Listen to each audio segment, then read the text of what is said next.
बोलिए सद्गुरुदेव भगवान की जय। अखंड मंडलाकारं व्याप्तेन चराचरं तत्पदं दर्शितं येन तस्मै श्री गुरवे नमः। बोलिए सद्गुरुदेव भगवान की जय। सच्चिदानंद भगवान की जय। आज का बड़ा सुंदर प्रसंग है, बड़ा अच्छा प्रसंग सत्संग हम आप लोगों को सुनाएंगे। आप लोग पूरा सुनिएगा और अपनी मन सहित इंद्रियों का संयम करके मन को एकाग्र कर लीजिए। देखिए, आज का सत्संग है एकमात्र सच्चा ईश्वर कौन है, इसको आप पहचाने जाने। बड़ा अनोखा गुण रहस्य, एकमात्र सच्चा ईश्वर कौन है, ये आज का सत्संग है, आप लोग सुने। तो देखिए, अनादिकाल से लोग इस प्रश्न के बारे में प्रयत्नशील है, अनादिकाल से, अभी से नहीं, बहुत पहले से। तो आज हम आप लोगों को बताएंगे कि एकमात्र सच्चा ईश्वर कौन है। दुनिया में इतने सारे देवी देवता, ईश्वर, अल्लाह और भगवान बहुत सारे हैं।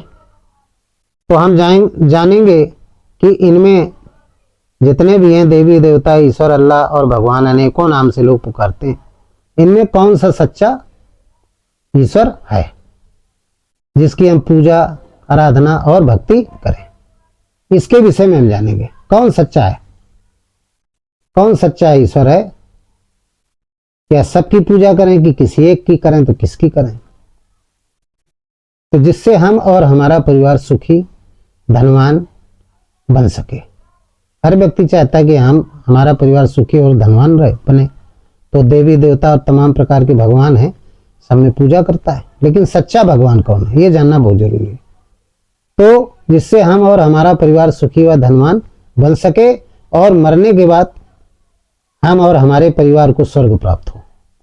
तो मेरे प्रिय श्रोता बंधुओं, ये अभिलाषा सबके मन में, किसी एक व्यक्ति के मन की बात नहीं है, ये सबके मन में रहती है कि हमारे घर में खूब धन संपत्ति हो जाए, हमारा परिवार सुखी हो जाए और मरने के बाद हमें स्वर्ग मिले, जो अध्यात्म में बताया गया है। सबके मन में रहती है। ज्यादातर लोग कहते हैं कि सबका मालिक एक है, आपने सुना भी होगा। कुछ लोग ये भी मानते हैं कि दुनिया में जितने देवी देवता हैं ये सभी एक हैं, अलग अलग नहीं, सभी की पूजा करनी चाहिए।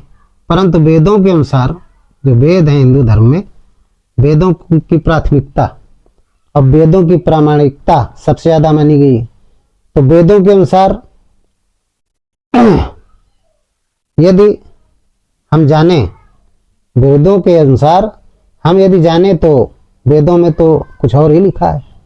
वेदों में लिखा है कि परमात्मा ना तो भगवान है और क्या है जिसको हम भगवान कहते हैं, और ना देवी है, ना देवता है, और ना ही ब्रह्मा है, ना है विष्णु है, ना महेश है, ना अग्नि है, ना जल है और ना वायु है, ना वो श्री राम है, ना श्री कृष्ण है, ना वो बुद्ध है, ना महावीर है, और ना जो भगवान के 24 अवतार कहे गए हैं उनमें भी कोई अवतार नहीं है, कोई अवतार नहीं है।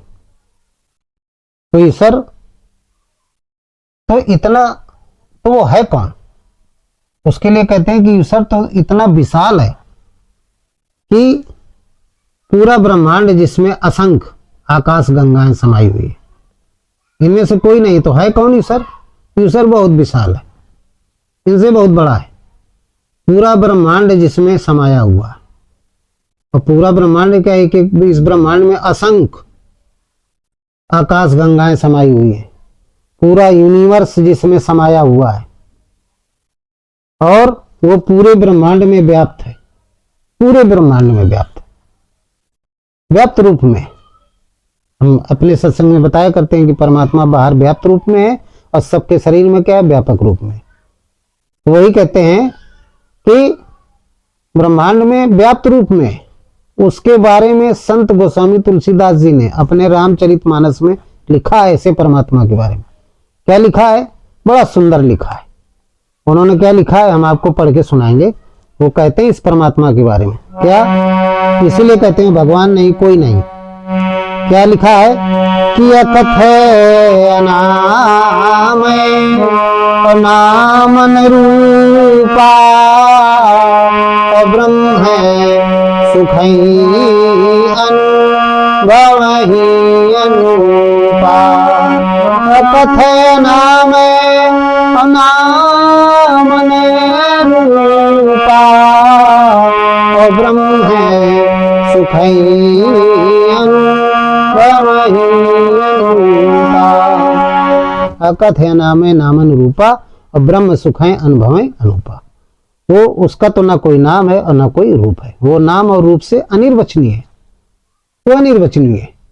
इस बात को गीता में व वेदों में भी बताया गया है कि भगवान कृष्ण ने गीता में क्या बताया है कि वो परमात्मा है तो सबके हृदय में। ईश्वर सर्वभूता नाम हृदय देशे अर्जुन तिष्ठति ब्राह्म्यान सर्वभूतानि अंतर्गुणान्माया ज्योत्साम तज्ज्योति स्तमसा च परमुच्यते ज्ञानम ज्ञेयम ज्ञान गम्यम हृदय सर्वश्रेष्ठतम।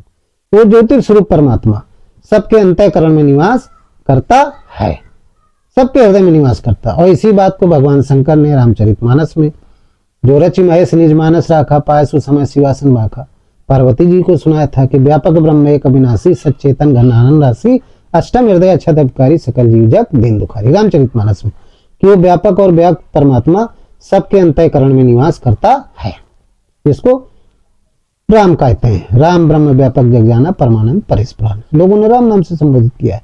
तो आप लोगों के मन में बड़ी उत्कंठा होगी कि फिर सबको किसकी पूजा करनी चाहिए जब भगवान श्री कृष्ण नहीं है, भगवान नहीं है, कोई देवी देवता नहीं हो परमात्मा जितना हमने बताया, तो फिर पूजा करनी चाहिए तो किसकी करनी चाहिए। तो आप लोग घबराइए नहीं, परमात्मा के बारे में हम आपको बता रहे हैं कि परमात्मा एक परम चेतना है, एकमात्र सत्ता है पूरे यूनिवर्स में, पूरे ब्रह्मांड में एकमात्र सत्ता है। और जो आपके शरीर में भी है, बाहर भी है और आपके शरीर में भी स्थित है, घट में भी है और शरीर के बाहर भी है, जिसकी शक्ति से मनुष्य और सारे जीव संसार के पेड़ पौधे जड़ चेतन जितने भी हैं सब में चेतना है, सब जीवित है उसी की शक्ति के कारण। सबको जीवन में संतुलन उससे मिला है, उसी परमात्मा की शक्ति के कारण। वह सभी जड़ चेतन में रमण करता है, जड़ में भी रमण करता है और चेतन में भी रमण करता है।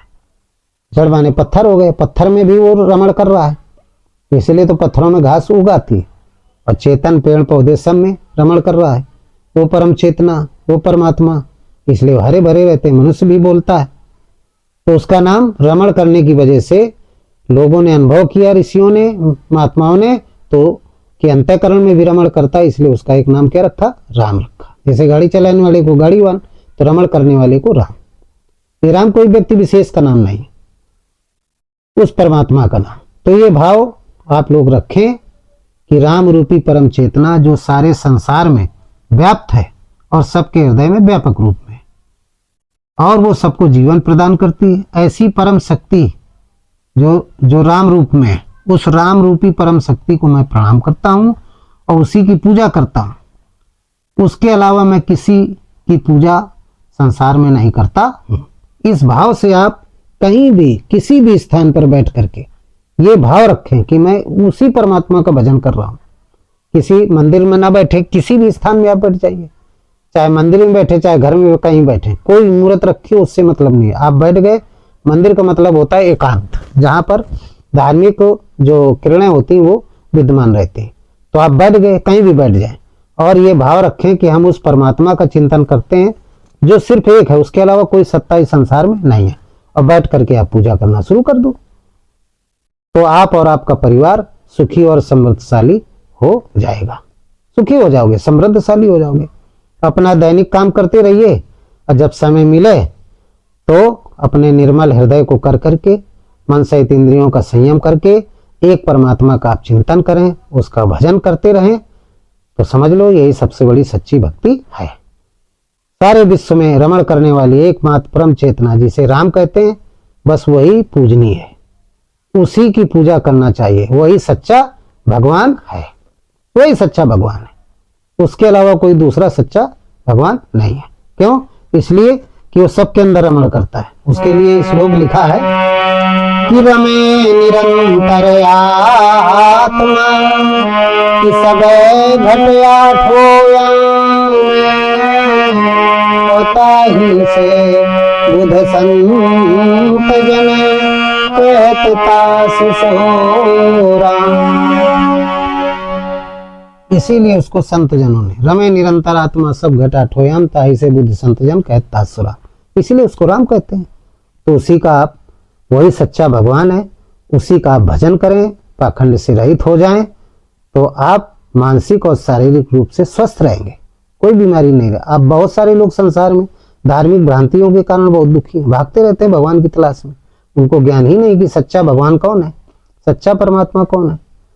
तो हमने सच्चे परमात्मा के बारे में आपको बताया, उसी का भजन करें। इसी के साथ हम सारे विश्व के लोगों को निरोगी और सुखी रहने की कामना करते हैं, भगवान से प्रार्थना करते हैं कि सर्वे भवन्तु सुखिनः, कि सर्वे सन्तु निरामया, सर्वे भद्राणि पश्यन्तु मा कश्चित् दुःखे भाग् भवेत्, कि सर्वे भवन्तु सुखिनः और सर्वे सन्तु निरामया,